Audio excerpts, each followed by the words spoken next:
a delicious cauliflower and almond flour pizza that is gluten-free, keto, and kosher for Passover. Sally that girl in the kitchen.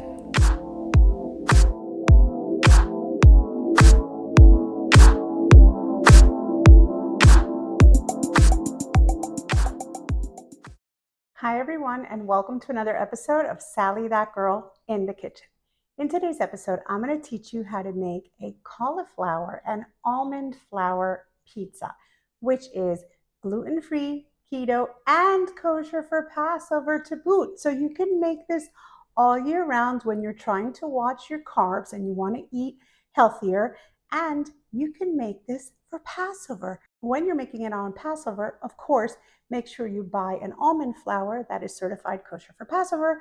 And the cauliflower, of course, if you can't find it riced with a kosher for Passover certification, you could just shred cauliflower yourself with the fine side of a grater and then just steam it a bit. And you're going to do the process the same way as if you were using pre-riced cauliflower. So you can make this all year round, and it's really quite a treat. On Passover, of course, you can't eat pizza, and it really feels like you're having a pizza on Passover. And of course, for the rest of the year, it's just a healthier version. And I'm telling you, I have served this to people that claim to not like cauliflower, and they love this pizza.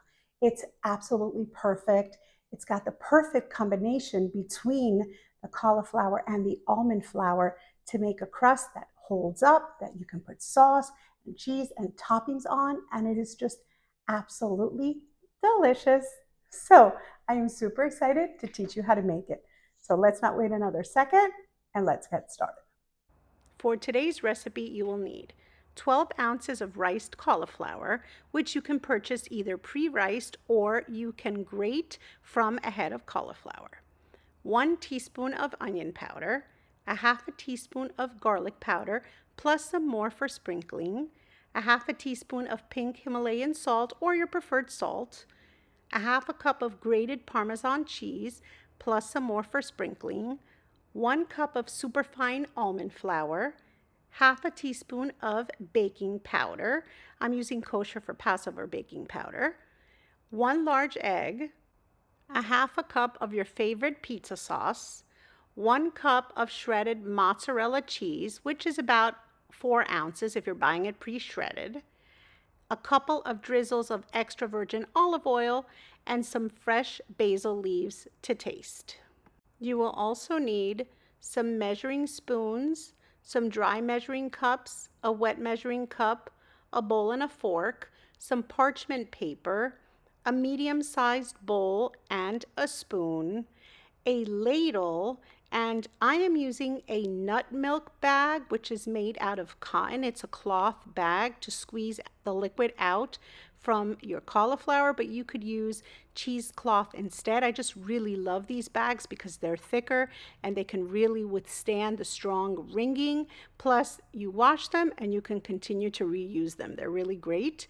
And then I'm using a perforated pizza pan. So this really helps the bottom of our crust get nice and golden and crispy, and you are not going to believe just how great this crust is going to turn out. And finally, you will need some oven mitts. So now that we have all of our ingredients and tools together, let's get started. So the first thing you're going to want to do is preheat your oven to 425 degrees, making sure you have a rack placed in the center. So for this tutorial, I'm using pre-riced cauliflower. I buy it like this. That way I don't have to grab a whole cauliflower and grate it myself. It's just super easy. But regardless, if not, you just grate your cauliflower, add a little water, put it in the microwave and just allow it to steam or steam it on the stove. But in this case, it comes in a bag that you can just steam it right in the bag and just cook it according to the manufacturer's directions. In this case, it just goes right in the microwave for about 4 to 5 minutes or so, and it's good to go. So now, whether you used pre-riced or you riced it yourself, once you've steamed it, you have to allow it to cool down because we're going to be using either this nut milk bag or cheesecloth, and you're going to be adding that steamed riced cauliflower into your bag or cheesecloth. And then what we're going to be doing is wringing out all of the water. So you need your riced cauliflower to cool down first, because of course you would burn yourself if you do this when your cauliflower rice is still really hot. So you got to make sure you cool down that cauliflower rice first. And then you're going to use your hands and you're just going to squeeze it really, really well. And this bag absorbs a lot of the liquid. And plus you can see it's releasing a whole lot more. And then once you've released all of that liquid, then what you're left with is kind of like a mashed almost cauliflower, but this is perfect. This is what you want. You want all of that moisture out, because this is how you're going to get a crispy crust. So once you've squeezed out the water, what I like to do is I just use my hands or a fork and I just kind of fluff up the cauliflower, kind of loosen the cauliflower because it's stuck together at this point, but all you want to do is loosen up those clumps a bit. So now what we're going to do is we're going to set this aside. We're going to wash it because this is reusable. We don't want to throw this out, which is why I love these bags. Then we're going to add 1 teaspoon of onion powder, half a teaspoon of garlic powder, half a teaspoon of pink Himalayan salt or your preferred salt, and half a cup of grated Parmesan cheese, and 1 cup of superfine almond flour together with half a teaspoon of baking powder. And then we're just going to stir those ingredients together, just kind of begin to incorporate them, make sure that baking powder gets distributed well throughout, and then just kind of with the back of the spoon, just kind of help bring it all together. And then once you've incorporated that a bit, then we're going to move on to adding 1 egg. So what we're going to do is we're going to beat 1 large egg, and then we're going to grab that egg and we're going to pour that in, because the egg is going to be our binder, and that together with that touch of baking powder is really going to bring this dough together. You're going to notice that as you mix, you see I'm once again using the back of the spoon to kind of press down, and suddenly it's transforming into a dough. It's no longer loose powder. It is a delicious, flavorful, yummy dough. So I set out a piece of parchment paper on my clean working area, and then I'm just going to bring my bowl over and I'm going to pour out this dough, which is still shaggy and loose at this point, but you're going to notice as you press down with the palm of your hand, the hard part of your hand, and your fingertips, you're going to very quickly be able to thin this out really nicely and create a circle. And you want to make sure to go real thin, and then you're just going to use your fingers and create kind of like a lip going all the way around. That's going to be your crust. And then you're going to put this on your perforated pan. I actually ripped off some of that paper. I had too much parchment. Place it on a center rack in the oven and set a 10-minute timer to begin the baking process. We're going to bring this out. It's been 10 minutes.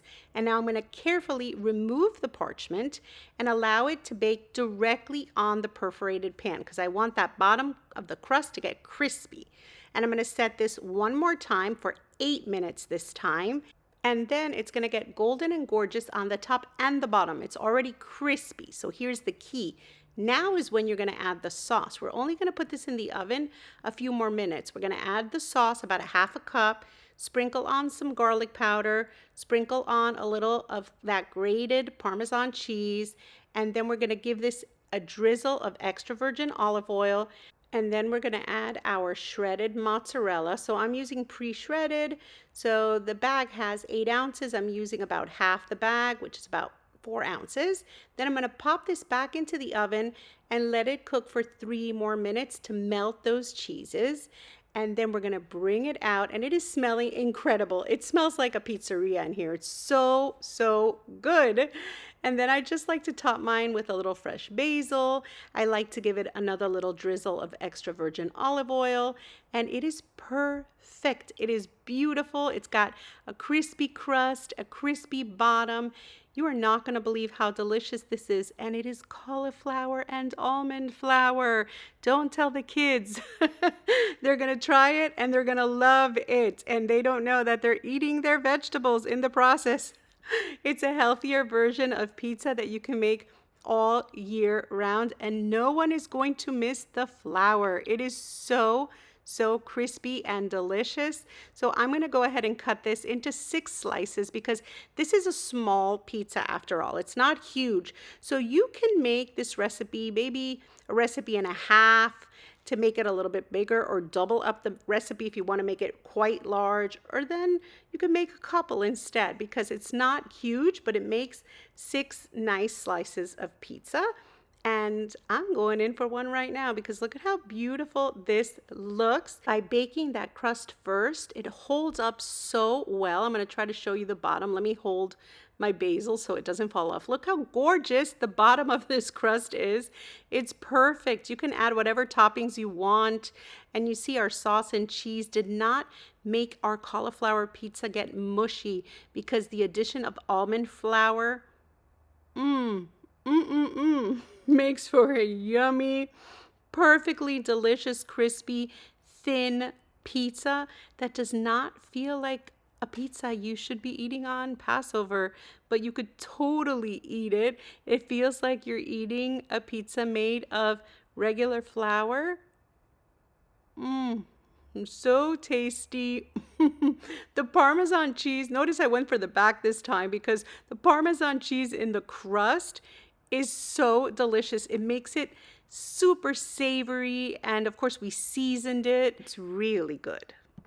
So how delicious does this low carb, keto, kosher for Passover, cauliflower and almond flour pizza look? It is really, really yummy. And what's great about this, especially on Passover, I actually make another pizza, which I filmed before. Maybe you've watched it.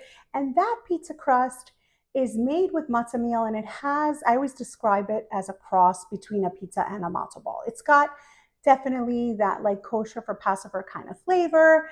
You feel the matzah, it's just a different experience. Still delicious, but different. It's got that savory kind of matzo ball seasoned flavor to it. But this pizza really can be served all year because it doesn't taste like matzah meal. There's no matzah meal in it. It's just cauliflower and almond flour. And the way we bring those two together makes for a delicious crust that you can top with whatever you want and is absolutely delicious. Trust me.